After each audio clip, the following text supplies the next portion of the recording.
YCP నేత గుడివాడ అమర్నాథ్ మీడియాతో మాట్లాడుతున్నారు. లైవ్ చూద్దాం. వీటినన్నిటిని కూడా స్వాధీనం చేసుకున్నటువంటి కార్యక్రమం చేస్తాం.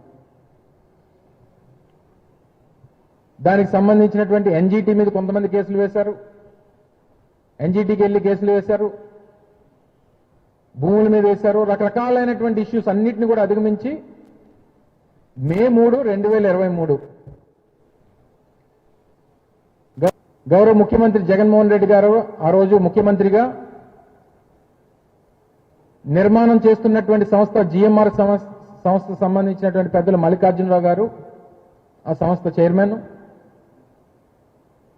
అందరూ కూడా కలిసి మే 3, 2023 శంకుస్థాపన చేశాం. ఆ రోజు ప్రారంభమైనటువంటి పనులు నిర్విరామంగా జరుగుతూ పూర్తి స్థాయిలో డిసెంబర్ 2025 కల్లా దాన్ని పూర్తి చేసి ట్రయల్ రన్ చేసి జూన్ 2026 కల్లా కమర్షియల్ ఆపరేషన్స్ అన్ని మొదలు పెట్టాలని చెప్పి ఆ రోజు జగన్మోహన్ రెడ్డి గారు ముఖ్యమంత్రిగా ఆ రోజు అదే వేదిక మీద నుంచి ఆ సంస్థ ప్రతినిధులను కోరి ప్రజలందరి తాలూకు ఆకాంక్షని ఆ వేదిక మీద నుంచి మాట్లాడడం జరిగింది. నిన్న 4వ తారీఖున డిసెంబర్ 2025 మేము టార్గెట్ ఇచ్చాం. ఆ రోజు మొన్న 4వ తారీఖున మొదటి టెస్ట్ ఫ్లైట్ ని కూడా ల్యాండ్ చేయడం జరిగింది. కేవలం భూసేకరణ సంబంధించినటువంటి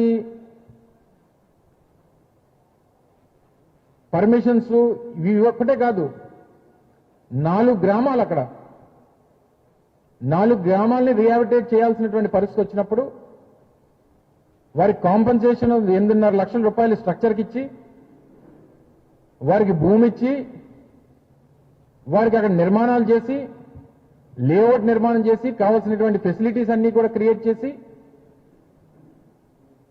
వారందరినీ కూడా వాళ్ళకి రీహాబిటేట్ చేశాం. దానికి దాదాపు 400 నుంచి 500 కోట్ల రూపాయలు ఆ రోజు ప్రభుత్వం ఖర్చు పెట్టింది. మొత్తం 4 గ్రామాలని 2 ప్రాంతాల్లో R&R కాలనీలను నిర్మాణం చేసి అక్కడికి వాళ్ళని రీహాబిటేట్ చేయడం జరిగింది. రీహాబిటేట్ చేసినటువంటి గ్రామాలు ఒక్కసారి ఇప్పుడు పరిస్థితులు చూడండి. ఇది బొల్లింకలపాలెం అనేటువంటి ఒక గ్రామం. ఒకప్పుడు ఇప్పుడు ఏదైతే భోగాపురం ఇంటర్నేషనల్ ఎయిర్పోర్ట్ నిర్మాణం అవుతా ఉందో ఆ ప్రాంతంలో ఉన్నటువంటి ఒక గ్రామాన్ని రీహాబిటేట్ చేసి అక్కడ ఆ గ్రామస్తులకు ఇచ్చినటువంటి కాంపన్సేషన్స్ అక్కడ క్రియేట్ చేసినటువంటి ఫెసిలిటీస్ ని చేస్తే ఈరోజు అక్కడ ఒక కొత్త ఊరు మళ్ళీ ఈ రకంగా తయారైంది. ఇది ఆ గ్రామానికి సంబంధించినటువంటి ఆర్చ్. ఇది ఏరియల్ వ్యూ మొత్తం అంతా కూడా ఆ గ్రామానికి సంబంధించినటువంటి యాక్సెస్ రోడ్స్. ఇలాగా ఒక బొల్లింకలపాలెం ఒకటి, మరడపాలెం అనేటువంటి ఒక గ్రామం, ఇలా 2 గ్రామాల్లో కొత్తగా ఈ 2 గ్రామాలని వారికి కావాల్సినటువంటి ఇన్ఫ్రాస్ట్రక్చర్ అంతా కూడా క్రియేట్ చేసి ఈ 4 గ్రామాల ప్రజల్ని ఈ 2 ప్రాంతాలకి షిఫ్ట్ చేసి స్ట్రక్చరల్ కాంపన్సేషన్ కానీ ల్యాండ్ కాంపన్సేషన్ కానీ వీటన్నిటిని కూడా ఆ రోజు జగన్మోహన్ రెడ్డి గారి ప్రభుత్వంలోనే చేశాం.